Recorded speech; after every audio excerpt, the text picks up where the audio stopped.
எத்தனை ஸ்ட்ரைக் ரேட்ல விளையாடுறோன்றது விஷயமே இல்ல டெஸ்ட் கிரிக்கெட்லன்றத மீண்டும் யாருமே இங்க புரிஞ்சுக்கலன்றத வருத்தமாகுது. பேட்ஸ்பாலையே கொண்டு வந்த அந்த இங்கிலாந்து கிரிக்கெட் டீமே கடைசியில டே 5ல அழகா பார்த்து பார்த்து பொறுமையா விளையாடுனான்ல.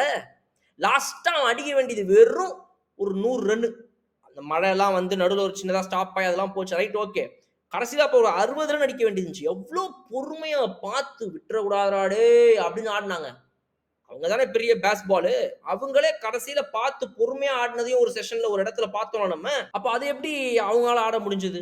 பட் நம்ம பேஸ்பால அவங்க கிட்ட இருந்து பார்த்து அவங்கள மாரி ஆடணும்னு ட்ரை பண்ற நம்ம, டே 4ல தைரியமா வுட்டு விளாசினுக்கிறோம். என்னாச்சுட போறானுங்க அவனுங்க அப்படின்னு. இதுதான் நம்ம பண்ண பெரிய தப்பு. டிராக்கு ஆடணும் அப்படின்னு நான் சொல்ல வரல. ஆனா தோக்காம இருக்கவாது ஆடி இருந்திருக்கணும். மைண்ட்ல கொஞ்சமாவது நம்ம இந்த 3 செஷன கையில குடுத்தா அவன் செஷனுக்கு 100, 120 ரன் தாராளமா அடிக்கிறவன். இந்த பிட்ச் ஹெட்டிங்லி வந்து அவ்ளோ அற்புதமா இருக்குது. அவன் அடிச்சானா என்ன பண்றது நம்மள்ட்ட? பும்ரா தவிர ஒரு பவுலர் கிடையாது நம்மகிட்ட. என்ன பண்ண போறோம்? அப்படின்றத ஏன் யோசிக்கல?